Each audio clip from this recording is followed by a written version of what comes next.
صحابہ کا یہ عقیدہ ہے کہ اللہ کا ہر نبی زندہ ہے۔ جب ہر نبی زندہ ہے تو پھر سارے نبیوں کا امام بھی زندہ ہے، تاجدار انبیاء بھی زندہ ہے، حضور خاتم الانبیاء بھی زندہ ہے۔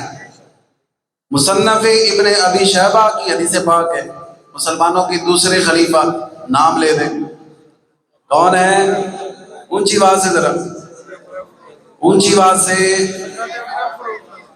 حضرت عمر فاروق اعظم رضی اللہ تعالیٰ عنہ، آپ کا دور خلافت تھا۔ ایک مرتبہ کئی دنوں تک نہ بارش نہ ہوئی، قحط سالی ہو گئی، تو اس موقع پر صحابی رسول حضرت بلال بن حارث مزنی رضی اللہ تعالیٰ عنہ سرکار کی بارگاہ میں آ گئے۔ سرکار کی بارگاہ میں آئے، مزار پر انوار پر حاضر ہوئے اور عرض کیا، یا رسول اللہ، آپ کی امت ہلاک ہو رہی ہے، سرکار بارش کی دعا فرما دیں۔ اب اس سے چند باتیں آپ غور کریں۔ پتہ چلا مزاروں پر حاضر ہونا صحابہ کی سنت ہے، صحابہ کی سنت ہے۔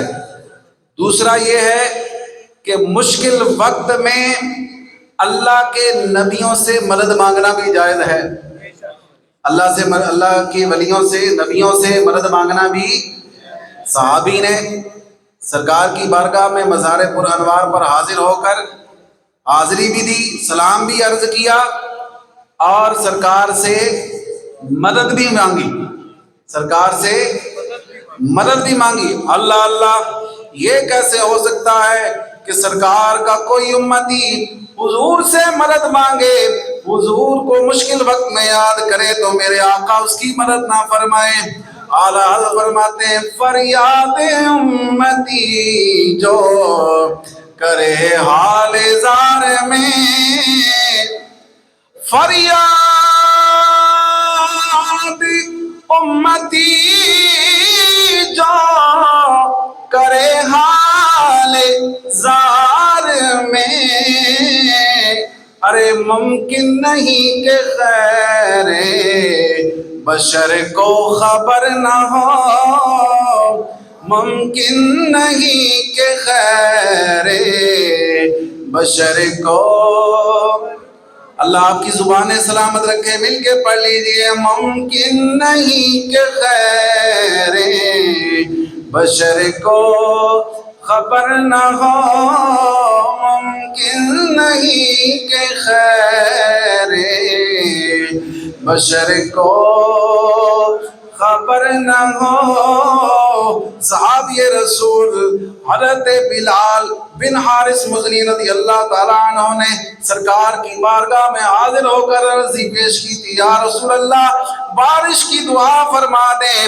چنانچہ نبی کریم صلی اللہ تعالیٰ علیہ وسلم ان کے خواب میں تشریف لائے اور فرمایا، عمر فاروق کو میرا سلام کہنا۔ پتہ چلا حضرت عمر کو سلام کہنا آقا کی سنت ہے، اور حضرت عمر کو برا بھلا کہنا یہ منافق کی عادت ہے۔ آج بھی منافق صدیق و فاروق کو برا کہتا ہے، لیکن آج بھی صدیق و فاروق کو میرے آقا نے اپنے قدموں میں لٹایا ہوا ہے۔ فرمایا، فاروق کو میرا سلام کہنا اور یہ بھی خوشخبری دینا کہ پریشان نہ ہو، بارش ہو جائے گی۔ پریشان نہیں ہونا، بارش ہو جائے گی۔ امت کے حال سے وہ آگاہ ہر گھڑی ہیں، امت کے حال سے وہ آگاہ ہر گھڑی ہیں، خوابوں میں آ رہے ہیں، بگڑی بنا رہے ہیں۔ تو اس حدیث پاک سے معلوم ہوا کہ صحابہ اکرام کا وہ باکمال ایمان جسے قیامت تک آنے والے مسلمانوں کے لیے معیار بنایا گیا ہے، اس مبارک ایمان کا یہ حصہ ہے، اس میں یہ عقیدہ شامل تھا کہ تو زندہ ہے واللہ، تو زندہ ہے واللہ، جس کی ترجمانی اعلیٰ حضرت فرماتے ہیں، تو زندہ ہے واللہ، تو زندہ ہے واللہ۔ مل کے کہہ لیں، میری دعا ہے یا اللہ جو مل کے پڑھے اللہ تعالیٰ اسے قبر میں بھی زندہ رکھے۔ تو زندہ ہے واللہ، تو زندہ ہے واللہ، تو زندہ ہے واللہ، تو زندہ ہے واللہ، میرے چشم عالم سے چھپ جانے والے، میرے چشم عالم سے چھپ جانے والے، چمک تجھ سے پاتے ہیں سب پانے والے، میرا دل بھی چمکا دے چمکانے والے، میرا دل بھی چمکا دے۔ سبحان اللہ۔ تو صحابہ کا کیا عقیدہ ہے؟ تو زندہ ہے واللہ، تو زندہ ہے۔ تو صحابہ کا عقیدہ ہے کہ حضور زندہ ہیں، اور منافق کا عقیدہ ہے کہ معاذ اللہ، منافق آج بھی کہتے ہیں، اس طرح کے اعتراض کرتے ہیں جی نبی زندہ ہے تو بخاؤ کہاں کیتے ہے، ہاں جی میں کہ جی پیور نظر آیا تھا پتر کو کتوں نظر آنا، سرکار سامنے موجود ہیں، ابو جہل کو نظر نہیں آئے، سرکار فرماتے ہیں اس نے تو مجھے دیکھا ہی نہیں۔ پتہ چلا کہ حضور سامنے موجود ہوں تو ابو جہل اگر حضور کی گستاخی کرتا ہے تو حضور فرماتے ہیں کہ اس نے مجھے دیکھا ہی نہیں، میں تو آئینہ ہوں، مجھ میں اس کو اپنا آپ نظر آیا ہے اور اس نے اپنے آپ کو ہی برا کہا ہے۔ تو جب باپ کو نظر نہیں آیا تو آج اس کی اولاد کو کیسے نظر آئے گا؟ ہاں جی، تو اس لیے جھگڑنے کی ضرورت نہیں۔ جب کوئی ایسی بات کرے کہ معاذ اللہ حضور زندہ نہیں ہے، معاذ اللہ حضور کو موت آ گئی اور وہ مر کے مٹی میں مل گئے، نقل کفر کفر نہ باشد، کوئی اس طرح کی بکواس کرے تو جھگڑنا نہیں، سمجھ جانا یہ ابو جہل کی اولاد ہے۔ جب باپ کو سامنے موجود ہوتے ہوئے نظر نہیں آئے تو آج ان بدبختوں کو کیسے نظر آ سکتا ہے؟ تو زندہ ہے واللہ، تو زندہ ہے واللہ، میرے چشم عالم سے چھپ جانے والا، تو دیکھنے والی آنکھیں تو اپنی بنانا، حضور نظر بھی آئیں گے، ہے جی، تو اپنی آنکھوں کو تو صاف کرنا۔ یہ ان آنکھوں میں بد نگاہیاں اور کیا کیا گند بھرا ہوا ہے، یہ آنکھیں قابل ہیں کہ ہم حضور کو دیکھیں؟ حضور کو دیکھنے کے لیے آنکھیں صدیق اکبر کی چاہیے، حضور کو دیکھنے کے لیے آنکھیں حضرت بلال کی چاہیے، پھر نظر آتی، ایسے نہیں نظر آ جاتے۔ اور حضور کو دیکھنے کے لیے عاشقوں کے امام محمد رضا خان جیسی آنکھیں چاہیے۔ سرکار کی بارگاہ میں جاتے ہیں، حضور نے جاگتی آنکھوں سے اپنا دیدار عطا فرمایا۔ دیکھنے والی آنکھیں تو بناؤ نا، اپنا دل تو صاف کرو اپنے نبی کے بارے میں۔ کس منہ سے ان کو اپنا نبی کہتے ہو اور کس منہ سے اپنے آپ کو ان کا امتی کہتے ہو؟ معاذ اللہ ان کے بارے میں ایسے غلط عقیدے رکھتے ہو کہ حضور کچھ نہیں جانتے ہے۔ یار میں آپ کو یہ پوچھتا ہوں کہ ایک علاقے کا ایس ایچ او بھی ہوتا ہے، اس کو اپنے علاقے کی ہر چیز کی خبر ہوتی ہے، تو ایک عام عہدیدار کو اپنے علاقے کی اور اپنے ایریا کی ہر چیز کی خبر ہے کہ جس کو اللہ تعالیٰ نے کل کائنات کا بادشاہ بنایا ہے، بھلا ان کی نظروں سے کائنات کے حال کیسے چھپ سکتے ہیں؟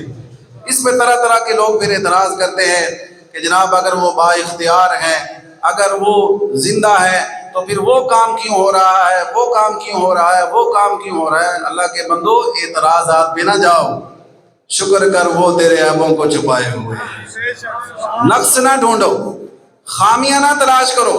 خامیاں تلاش کرنا ابو جہل اور عبداللہ بن ابی جیسے منافقوں کا کام ہے، اور سرکار کی خوبیاں تلاش کرنا، خوبیاں بیان کرنا صدیق اکبر کا کام ہے۔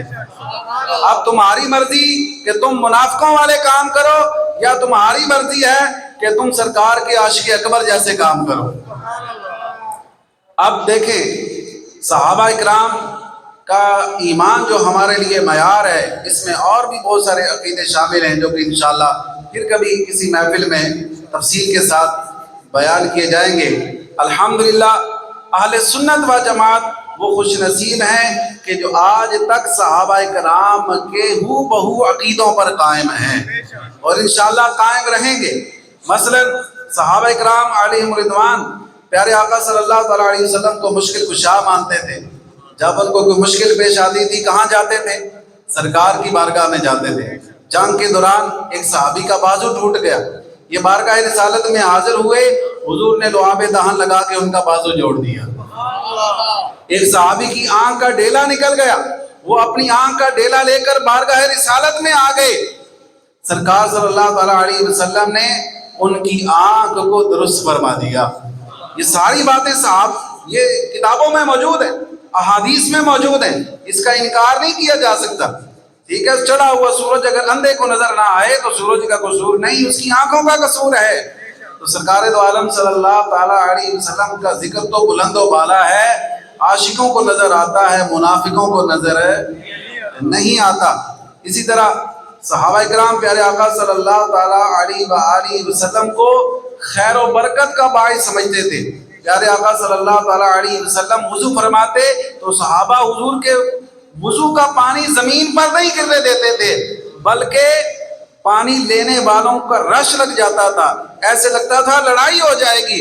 جس کو پانی نہیں ملتا تھا وہ دوسرے کے ہاتھ پر ہاتھ مل کے اپنے چہرے پہ مل لیا کرتا تھا، اپنی آنکھوں پہ مل لیا کرتا تھا، اپنے سینے پہ مل لیا کرتا تھا۔ تو یہ صحابہ کا عقیدہ تھا کہ حضور کو اللہ تبارک و تعالی نے خیر و برکات کا ذریعہ بنایا ہے۔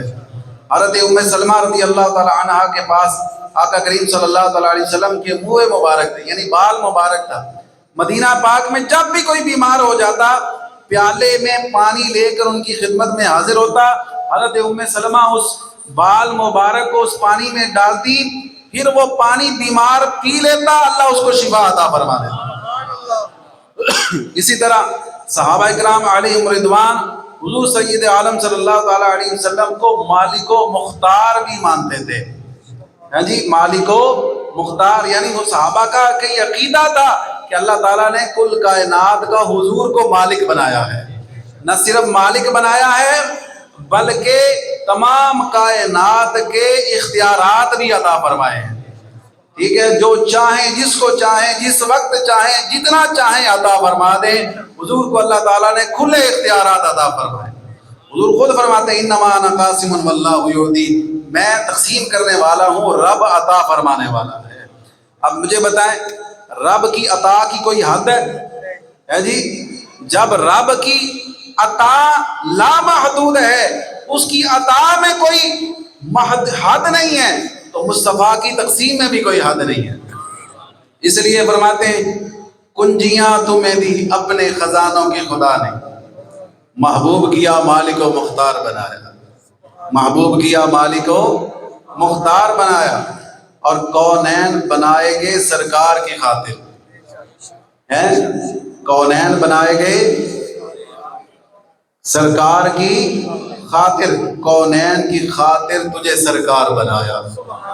یہ صحابہ کے وہ خوشبودار معطر و معمبر صاف ستھرے عقیدے ہیں جو اللہ تعالیٰ نے سنیوں کو عطا فرمائے۔ الحمدللہ اللہ تعالیٰ کی بارگاہ میں دعا ہے اللہ تعالیٰ ہمیں ان صاف ستھرے عقیدوں پر، صحابہ کے عقیدوں پر ثابت قدم رہنے کی توفیق عطا